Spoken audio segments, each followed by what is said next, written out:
venir, il y aura ceux qui seront chassés parce qu'ils n'auront pas des habits de noces.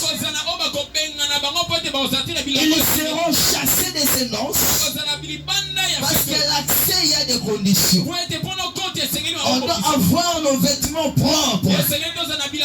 Lavons déjà cela. Préparons nos vêtements déjà.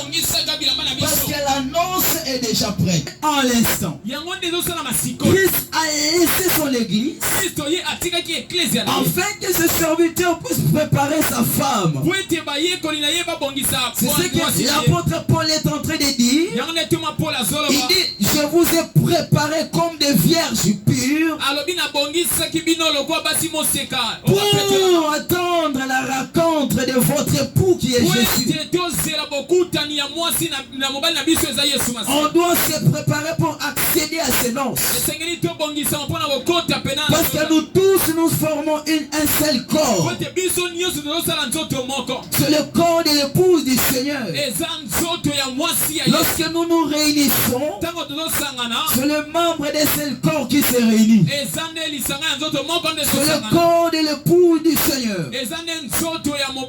Alors celui qui veut accéder au mariage doit accepter à apprendre.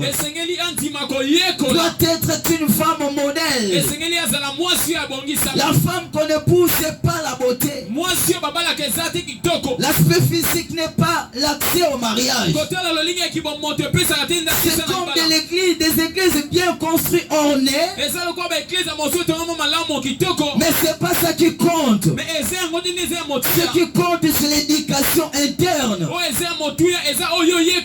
L'église qui est bien éduquée, c'est ça l'église que Christ va accepter au mariage.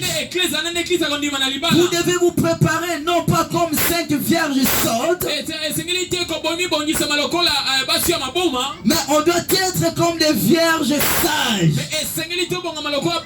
qui gardaient déjà l'huile parce que l'époux venait déjà. Parce que l'époux revenait, bien aimé. Mais avant que l'époux puisse venir, ça veut dire l'époux avait envoyé des serviteurs pour dire aux femmes, l'époux est en train de venir. Nous sommes les envoyés du Seigneur pour vous préparer, église. C'est pour vous dire que Jésus revient bientôt. C'est pour préparer son épouse parce qu'il a quitté déjà les cieux. Alors ceux qui auront l'huile, ils seront accédés au mariage. Mais ceux qui vont manquer l'huile n'auront pas l'accès au mariage. Ce n'est pas seulement le fait d'avoir la lampe, mais le problème c'est d'avoir l'huile. Or l'huile c'est le Saint-Esprit. Celui qui a le Saint-Esprit ne va pas marcher selon les désirs de la chair. La Bible dit dans Galates chapitre 5 le verset 16, marchez selon l'esprit et vous n'accomplirez point des désirs de la chair. Donc celui qui veut accéder aux noces doit être une vierge pure. Celui qui veut accéder aux noces doit avoir le tunique de plusieurs couleurs. Alléluia. La tunique de plusieurs couleurs.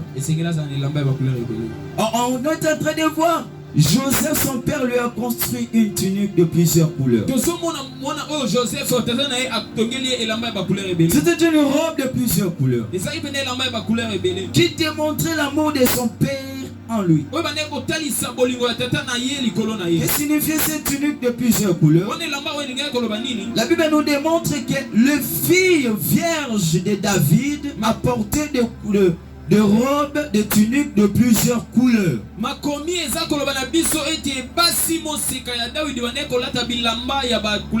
Les filles vierges de David,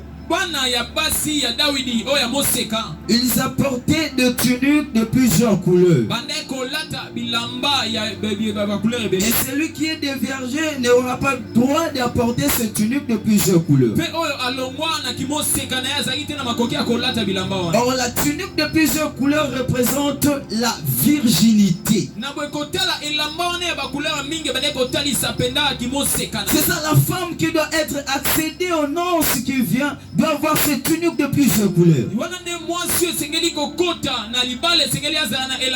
Qui représente la maturité spirituelle. Qui représente de bons disciples aussi. Qui représente les gens qui aiment la parole. Qui représente les gens qui s'associent à la parole. Or la tunique doit être propre. La femme qui accède au mariage doit avoir une robe blanche. C'est significatif. 19:8 pardon. 19:8. Ok. Et il lui a été donné de se revêtir d'un félin éclatant, pur, car le félin, ce sont les œuvres justes des saints. Le félin, c'est-à-dire la couleur blanche. Amen. Donc ce sont les œuvres justes. Donc le vêtement doit être blanche. La femme qu'on épouse a une voile blanche. Elle aura cette robe blanche. Ce qui représente les œuvres justes. Ce qui représente que cette femme est justifiée. Or, bien aimé, être juste, ça veut dire marcher selon les prescriptions de Dieu. Car le juste vivra par la foi. Et la Bible nous dit ceci: l'œil de l'Éternel est sur les justes.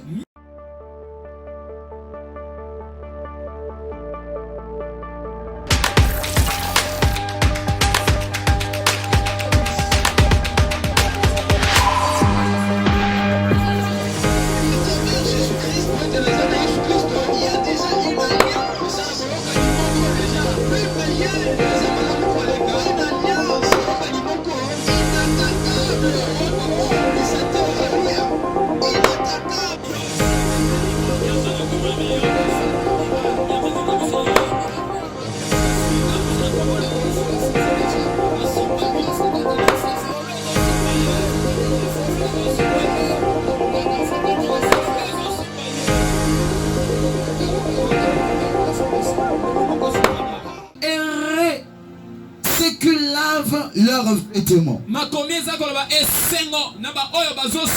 Apocalypse 22:14. Il est dit heureux ceux qui lavent leurs vêtements. Nous devons laver nos vêtements pour les festins. Bien aimé, le festin est en train de venir. Lavons nos vêtements déjà. La Bible dit lavez vos vêtements. Heureux ceux qui lavent leurs vêtements pour préparer la noce qui vient. Ce n'est pas les vêtements physiques. Tel que tu aimes que tu sois propre physiquement. Prépare-toi, purifie ton intérieur plus que l'extérieur. Parce que ce qui compte c'est l'extérieur et non l'intérieur. Bien aimé, lavons déjà nos vêtements. Il dit heureux ceux qui lavent leurs vêtements. Il n'existe pas de lavage sans l'eau. Oh, l'eau, c'est ça la parole qui est en train de sortir. C'est ça qui est en train de justifier, de purifier ton âme. Vous avez été purifiés par la parole que je vous ai annoncée. Mais ce qui lave les vêtements, c'est ça même la parole de Dieu. On doit être propre. Or les habits sales représentent le péché. Là, nous allons dans Zacharie chapitre 3. Pendant qu'on ôtait les vêtements sales dans Josué, l'ange lui dit, voici par rapport à ce qui vient de se faire, tes péchés sont pardonnés. Bien-aimés, enlevons les habits sales. Ayons le vêtement propre. On entre dans les festins que la personne qui a des vêtements propres. Raison pour laquelle dans cette noce-là qui va venir, il y aura ceux qui seront chassés parce qu'ils n'auront pas des habits de noces. Ils seront chassés de ces noces parce qu'à l'accès il y a des conditions. On doit avoir nos vêtements propres. Lavons déjà cela. Préparons nos vêtements déjà. Parce que la noce est déjà prête. On doit sortir pour purifier ton corps, pour purifier ton âme et pour purifier ton esprit. À celui qui croit ce message, tu es purifié déjà par le sang que Jésus avait versé pour toi. Et tous tes péchés se sont pardonnés. Matthieu chapitre 22, verset 1er. Matthieu chapitre 22, verset 1er à 13, je lis au nom de Jésus. Amen.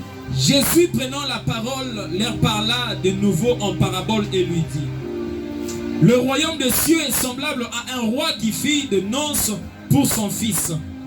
Il envoya ses serviteurs appeler ceux qui étaient invités aux noces, mais ils ne voulurent pas venir.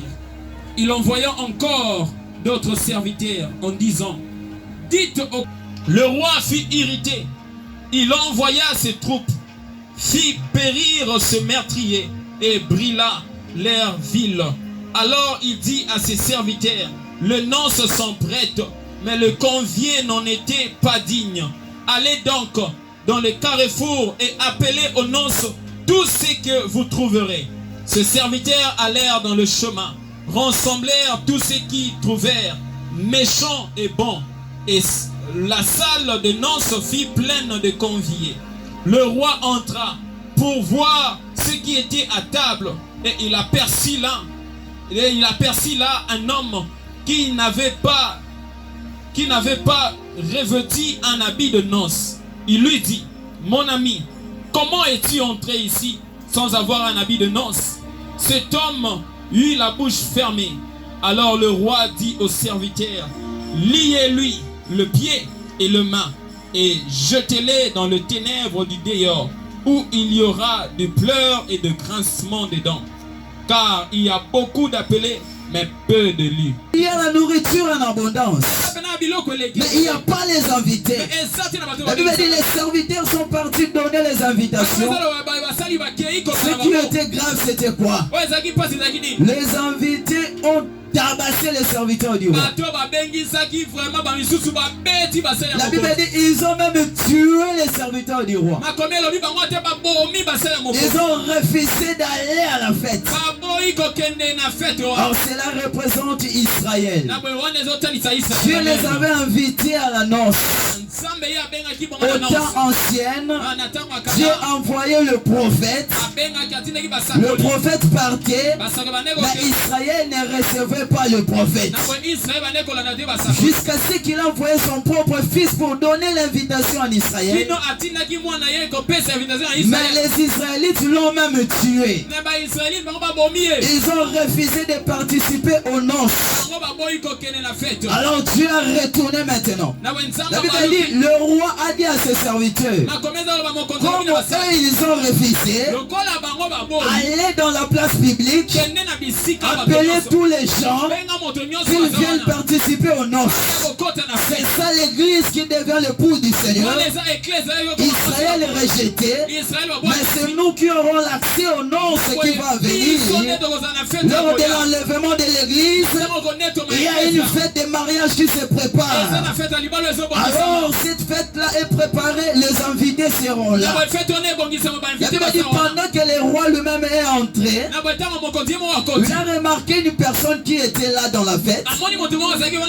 Vous l'avez écouté, la Bible dit, cette personne n'avait pas les habits de la fête. Le roi lui a demandé, mon ami, qui t'a fait entrer ici?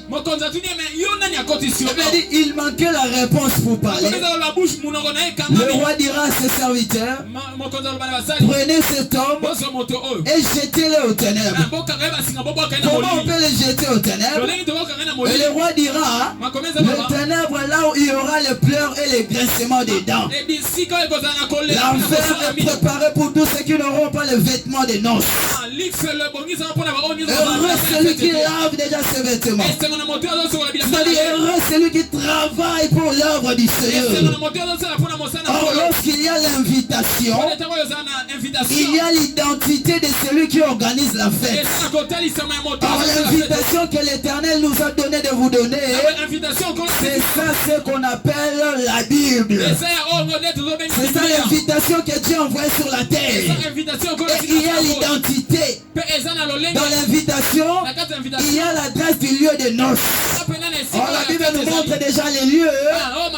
Cette noce se fera dans les ciels. C'est ça notre adresse que nous attendons tous. À que Dieu bénisse quelqu'un ce matin qui aime ce message. Celui qui aime ce message, dont les messages pénètrent, et que Dieu te bénisse. Et nous croyons que ce jour-là tu seras dans ces noces. Amen. Alléluia. Amen. On doit se préparer. Lavons déjà nos vêtements dès maintenant. Parce que la noce se prépare.